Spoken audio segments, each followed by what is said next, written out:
Hello everyone, it's me सबा शेख। तो आज के व्लॉग में हम बात करेंगे कि कुलदीप यादव इंटरनेट सेंसेशन बाबर आजम क्यों परफॉर्म नहीं कर रहे और बाबर आजम की परफॉर्मेंस कहाँ चली गई। इसके अलावा साइम अयूब जो है वो चैंपियंस ट्रॉफी का हिस्सा होंगे या नहीं होंगे, और इंडिया में रणजी ट्रॉफी में मेन प्लेयर्स जो है वो ही नहीं खेल पा रहे, फास्ट बॉलर को भी नहीं खेल पा रहे।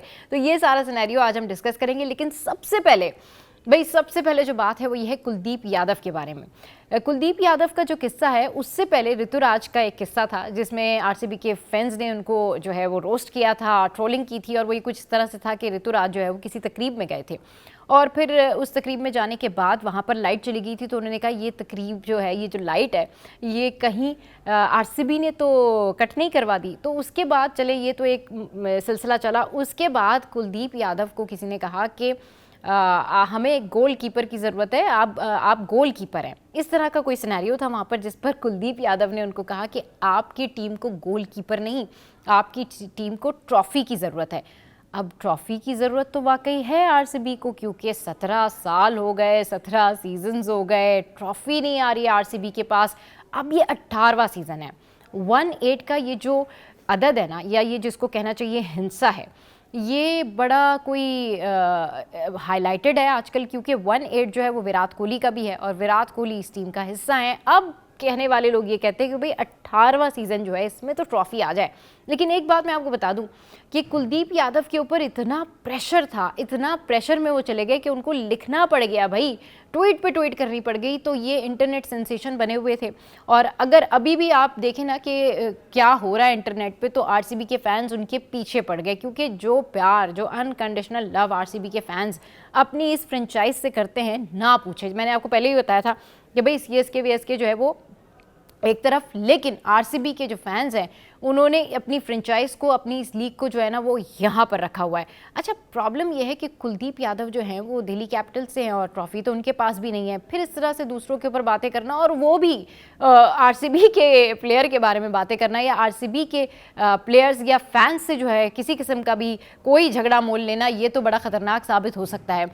अब अगर आप देखें ना कि इंडिया में जो क्रिकेटर्स इंटरव्यू के दौरान जा रहे होते हैं, वो भी ये बातें कर रहे होते हैं कि भाई आरसीबी के बारे में हमसे कुछ ना कहलवा दें, आरसीबी को कुछ ना कह दें, वरना उनके फैंस हमारे पीछे पड़ जाएंगे। तो ये सूरत हाल है भाई इंडिया में, और इस तरीके से जो है वो कुलदीप यादव हो रहे हैं ट्रोल। अब लेजेंड क्रिकेटर शोएब अख्तर, उनसे विराट कोहली और बाबर आजम दोनों की परफॉर्मेंस पे सवाल हुआ। उन्होंने कहा जी दोनों को परफॉर्म करना चाहिए, और बिल्कुल करना चाहिए।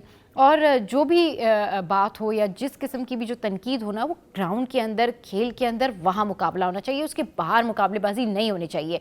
लेकिन ऐसा हो सकता है कि पड़ोसी मुल्क ग्राउंड के बाहर का मुकाबला ना करे। उनको तो अभी से ये टेंशन है, उन्होंने आना नहीं है हमारे यहाँ लेकिन खेलने के लिए, लेकिन उन्होंने अपनी जो प्लेयर्स हैं उनके ऊपर ये प्रेशर बिल्ड करना शुरू कर दिया है कि भाई हाइब्रिड मॉडल तो आप लोगों ने रखवा लिया है, लेकिन अगर आप एक दो मैचेस से बाहर हो जाते हैं तो क्या फ़ायदा। फिर तो आप मैचेस से बाहर हो जाएंगे और मज़ा ही नहीं आएगा। मज़ा तो तब है कि जब आप फाइनल में जाएं और फाइनल खेलें, और फिर चैम्पियंस ट्रॉफी का जो फाइनल हो वो भी दुबई में हो। मतलब ये थॉट आप देखें कि वो ये थॉट लेके जा रहे हैं कि फाइनल जो हो उसमें इंडिया जाए और वो चैम्पियंस ट्रॉफी का फाइनल वहाँ पर मौजूद हो। अगर शुरू के मैचेस इंडिया हार जाता है तो वो कट जाएगा। मतलब उनको इस बात पर भी तसल्ली नहीं हो रही कि अगर इंडिया फाइनल में नहीं गया तो फाइनल पाकिस्तान में ना हो। मतलब ये इतनी हेटफुल थॉट, मतलब चैलेंज दे रहे हैं वो अपने ही प्लेयर्स को कि भाई आपने अब हर हाल में ये वाला फाइनल, ये चैंपियंस ट्रॉफी के मैचेस तो जीतने ही है। रीज़न क्या है कि चैंपियंस ट्रॉफी का जो फाइनल है वो पाकिस्तान में ना हो, और हम तो पाकिस्तान नहीं जा रहे, लेकिन अगर हम एक दो मैचेस से ही बाहर हो जाते हैं तो ये तो बड़ी बेइज्जती हो जाएगी। मतलब अपने खिलाड़ियों, वो जो 8 खिलाड़ी आप लोगों का जिनका इतना मसला बना हुआ है, उनके बारे में कोई बात नहीं करेगा। अपने रोहित, गौतम, वहाँ पे जो मसले मसाइल हैं ना, रोहित और गौतम का कोई झगड़ा हल करवाने की कोशिश कर रहा है। T20 टीम यहाँ अलग हुई है, उसमें रॉक कर रहे हैं। जिस तरह से गौतम गंभीर उन लोगों को बता रहे हैं, उस टीम को, टीम के लोग जा रहे हैं, जिसमें तिलक वर्मा अमेजिंग, उन्होंने अमेजिंगली परफॉर्म किया और बहुत ज़बरदस्त रहे तिलक वर्मा। और उन्होंने जो गौतम गंभीर के जो मशवरे थे ना, उसके ऊपर भी अमल किया। तो एक तो उनके पास एक टीम तो उनकी रॉक कर रही है, दूसरी टीम जो है, अगर रणजी ट्रॉफी में हम चले जाएं तो वो तो मेरे ख्याल में पता नहीं, रॉक तो छोड़ें, वो तो मेरे ख्याल में पता नहीं क्या कर रहे हैं। वो तो डोमेस्टिक में भी परफॉर्म नहीं कर पा रहे। मतलब बड़े बड़े स्टार्स जो हैं उनकी पोल खुलना शुरू हो गई है। मैं ये नहीं कह रही हूँ कि खेलना नहीं आता, पता नहीं वो अंडर प्रेशर चले गए हैं या उनको लगता है बट डोमेस्टिक में हम नहीं खेल रहे, हम दिल से नहीं खेल रहे। तो इसका मतलब ये है कि जब प्लेयर वाकई कोई दिल से ना खेल रहा हो तो वो डोमेस्टिक में भी परफॉर्म नहीं कर पाता। ये सारा कुछ इंडिया में चल रहा है, लेकिन फिक्र उनको ये पड़ी हुई है कि भाई शुरू के 2-3 मैचेस ही ना कहीं हम हार के आ जाए तो बड़ी बेइज्जती हो जाएगी, सारा मैच तो फिर इधर हो जाएगा। तो ये एक बहुत वहाँ पर प्रेशर बिल्ड कर रहे हैं वो अपने कोचेस के ऊपर, प्रेशर बिल्ड कर रहे हैं वो अपने बोर्ड के ऊपर, प्रेशर बिल्ड कर रहे हैं वो अपने प्लेयर्स के ऊपर। भाई you have to do this. But अगर हम अपने पाकिस्तान की और पाकिस्तानी प्लेयर्स के बारे में बात करें तो हम तो अपने प्लेयर्स को ये कहते हैं कि आपने कोशिश करनी है, आपने ये कोशिश करनी है कि आपने मैच को जीतने की पूरी कोशिश करनी है। अगर आप हार भी जाते हैं तो डेफिनेटली पता लग रहा है कि आप स्ट्रगल करके, आप कोशिश करके हारे, बट वहाँ पे तो नो चांस। मतलब इतना ज़्यादा प्रेशर बिल्ड करने से यही हाल होता है टीम्स का, जो अभी इस वक्त में आपकी टीम का हाल हुआ है। रोहित शर्मा, विराट कोहली, इनको तो हर हाल में परफॉर्म करना पड़ेगा। नाउ बाबर आजम के बारे में बात करते हैं। Babar Azam, where are you, what are you doing? आपके जो 6-4 देखने के लिए ना हम तरसते तड़पते अब बैठ गए कि भाई कब किंग जो है वो वापस आएंगे। किंग थोड़ा सा वापस आए थे, फिर किसी शैलो में चले गए। तो मेरे ख्याल में बाबर आजम वो बिल्कुल जो हमारे लेजेंड क्रिकेटर है ना शोएब अख्तर, उन्होंने सही बात की कि जैसे इंडिया पाकिस्तान का मैच होगा ना तो रोहित की भी आप देखेंगे कि कोहली की भी परफॉर्मेंस वापस आ जाएगी और बाबर आजम की भी परफॉर्मेंस वापस आ जाएगी।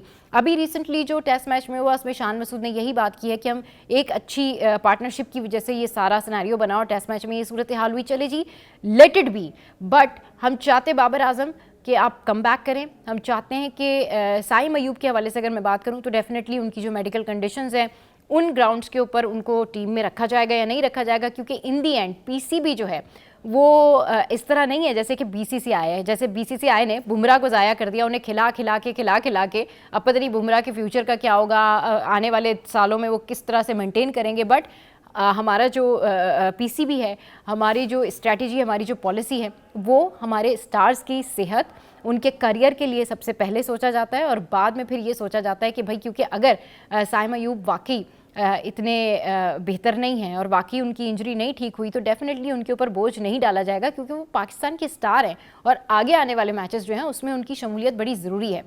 इससे बीसीसीआई को भी सीख लेना चाहिए कि किस तरह से अपने प्लेयर्स को ट्रीट करते हैं, क्योंकि बीसीसीआई जिस तरह से अपने प्लेयर्स को ट्रीट कर रही है, पहले मैंने आपको बताया था कि अभी तो क्लासरूम बना दिया है, अब क्लासरूम के बाद उन्होंने ये वाली डिस्कशन शुरू कर दी है कि भाई you have to win matches, सारे मैचेस जीतने हैं। तो भाई लेट्स सी क्या होने जा रहा है। ये सूरत हाल थी जो मैंने आपके साथ में शेयर की। आज के ब्लॉग से फिलहाल इतना ही। What do you think on that, ज़रूर कमेंट कीजिए।